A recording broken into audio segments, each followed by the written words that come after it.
সিলেটের একটি মহকুমার নাম ছিল করিমগঞ্জ। একটা সময় করিমগঞ্জ ছিল বাংলাদেশেরই অংশ। করিমগঞ্জে প্রচুর তেল ও গ্যাসের মজুদ রয়েছে।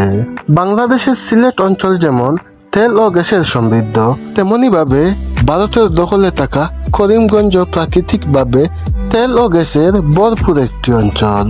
বর্তমানে ভারতের সবচেয়ে বেশি গ্যাসের মজুদ রয়েছে সিলেটের করিমগঞ্জ জেলায়। করিমগঞ্জের আয়তন 1809 বর্গ কিলোমিটার, যা বাংলাদেশের গাজীপুর জেলার থেকেও বড়।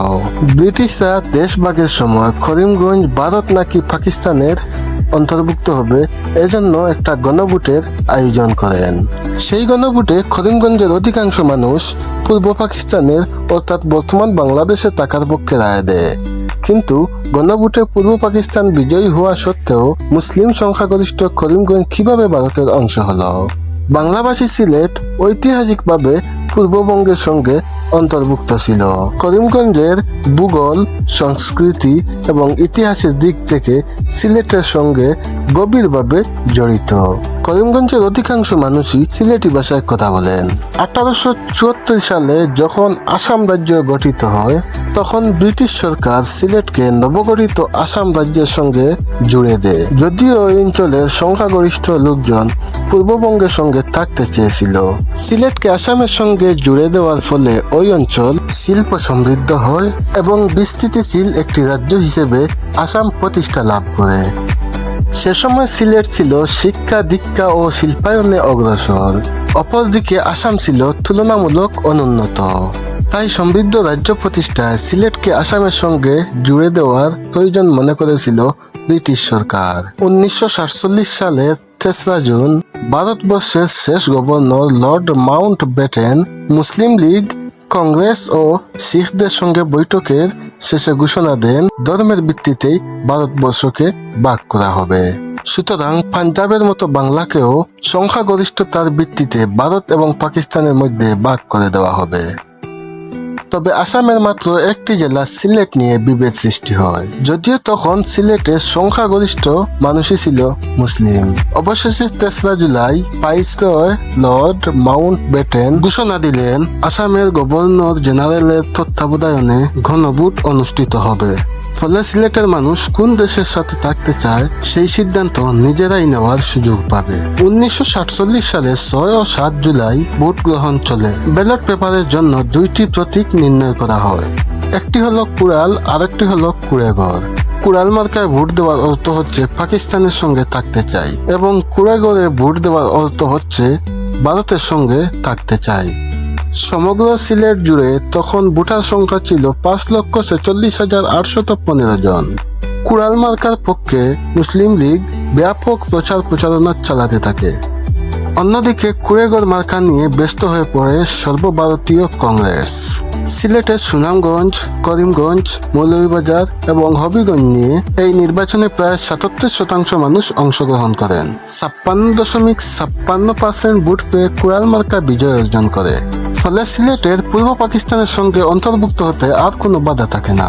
ঠিক এই প্রক্রিয়াতে সিলেট সহ হবিগঞ্জ, মৌলভীবাজার, সুনামগঞ্জ এবং করিমগঞ্জ মহকুমা বাংলাদেশের অন্তর্ভুক্ত হওয়ার কথা ছিল।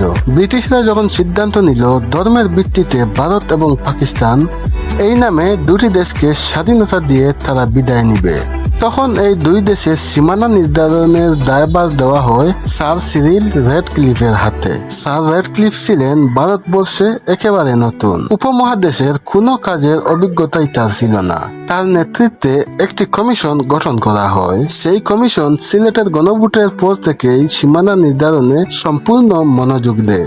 অনেক সমীক্ষা ও যাচাই বাছাইয়ের পর 12ই আগস্ট যখন রেডক্লিফ লাইন প্রকাশিত হয়, তখন হতাশ ও বিক্ষুব্ধ হয় মুসলিম লীগ।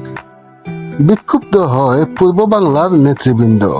কেননা রেডক্লিফ লাইনে করিমগঞ্জ সহ সিলেটের 3.5 থানাকে ভারতের সাথে অন্তর্ভুক্ত করা হয়। গণভোটে নিরঙ্কুশ মুসলিম সংখ্যাগরিষ্ঠতা অর্জন করা সত্ত্বেও করিমগঞ্জ কেন ভারতের অন্তর্ভুক্ত হলো তা আজও বিতর্কিত বিষয়।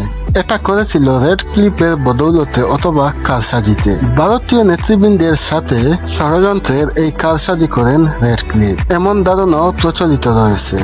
এরপর মুসলিম লীগের নেতারা অনেক দৌড়চাপ করেও কোনো ফায়দা হলো না। বিতর্কিত রেড ক্লিফ লাইন অনুযায়ী 14ই আগস্ট পাকিস্তান এবং 15ই আগস্ট ভারত নামে দুটি দেশ স্বাধীনতা লাভ করল। সে সময় করিমগঞ্জ মহকুমার SGPO ছিলেন M.A. হক, যিনি পরবর্তীতে বাংলাদেশ সরকারের ভূমি মন্ত্রী হিসেবে দায়িত্ব পালন করেন। M.A. হক দেশভাগের পর করিমগঞ্জকে এক সপ্তাহ পর্যন্ত পূর্ব পাকিস্তানের সঙ্গে রাখতে সক্ষম হয়েছিলেন। 14ই আগস্ট থেকে নিয়ম মেনে প্রতিদিন তিনি করিমগঞ্জ মহকুমা পুলিশ কার্যালয়ে পাকিস্তানের পতাকা উত্তোলন করতেন এবং সিলেটের জেলা ম্যাজিস্ট্রেটের কাছে ঘন ঘন বার্তা পাঠাতে থাকেন সামরিক সাহায্য পাঠানোর জন্য। M.A. হক বলেন, প্রতিদিন আমি অপেক্ষায় থাকি, এই এলো বুঝি ফোর্স। এভাবে একদিন 2 দিন করে 7 দিন কেটে গেল। এদিকে ভারতীয় বাহিনী চলে এলো করিমগঞ্জ শহরে। আমি তখন নিরুপায়, আর কি বা করতে পারি। মহকুমা পুলিশ কার্যালয় থেকে পাকিস্তানের পতাকা নামিয়ে গুটিয়ে নিলাম। তারপর চলে এলাম এপারে, অর্থাৎ পাকিস্তানে।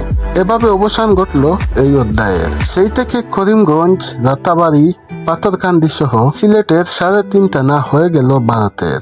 কিন্তু সে সময় সিলেটের ম্যাজিস্ট্রেট সৈয়দ নবাব আলী কেন M.A. হকের তার বার্তা সাড়া দিলেন না বা ফোর্স পাঠালেন না তা আজও অজানা। M.A. হকও এ ব্যাপারে কখনো কোনো মন্তব্য করেননি। ঐতিহাসিক বিশ্লেষকদের মতে করিমগঞ্জের তেল ও গ্যাসই ছিল ভারতের অন্তর্ভুক্ত হওয়ার প্রধান কারণ। ভারত কখনো করিমগঞ্জের মতো গ্যাস ও তেল সমৃদ্ধ এই অঞ্চলকে হাতছাড়া করতে চায়নি। ফলে গণভোটে বাংলাদেশপন্থী সিদ্ধান্ত এলেও কৌশলগত কারণে করিমগঞ্জকে ভারতের অন্তর্ভুক্ত করা হয়।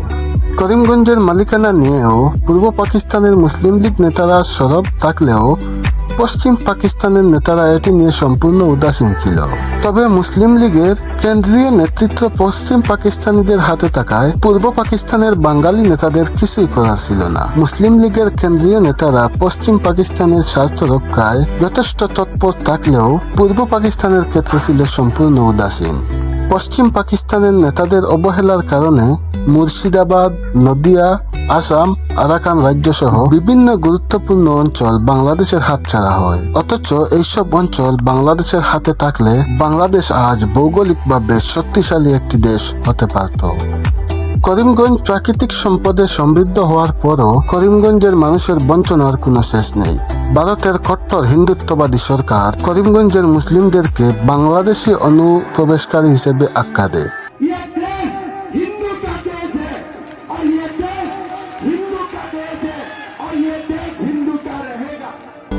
বর্তমানে করিমগঞ্জের মোট জনসংখ্যার 65% মুসলিম। মুসলিম হওয়ার অপরাধে করিমগঞ্জের মানুষদের সরকারি চাকরি ও নাগরিক সুবিধা থেকে বঞ্চিত করে রাখা হয়। এমনকি করিমগঞ্জের নাম পরিবর্তন করে শ্রীভূমি হিসেবে ঘোষণা করেছে ভারতের কর্তৃত্ববাদী সরকার। আসামের মুখ্যমন্ত্রী হিমন্ত বিশ্ব শর্মা করিমগঞ্জের মুসলিমদেরকে অবৈধ বাংলাদেশি অনুপ্রবেশকারী হিসেবে আখ্যা দেন। অথচ 1000 বছর ধরে বসবাস করা সিলেটের করিমগঞ্জের মানুষের অবদান অস্বীকার করেন। তো বন্ধুরা, আপনার কি মনে হয় করিমগঞ্জের মুসলিমদের পাশে বাংলাদেশের দাঁড়ানো উচিত? আপনাদের মূল্যবান মতামত জানান আমাদের কমেন্ট বক্সে। দেখা হবে পরবর্তী নতুন কোনো ভিডিওতে। এর আগ পর্যন্ত আল্লাহ সবাইকে সুস্থ রাখুন, ভালো রাখুন। আসসালামু আলাইকুম।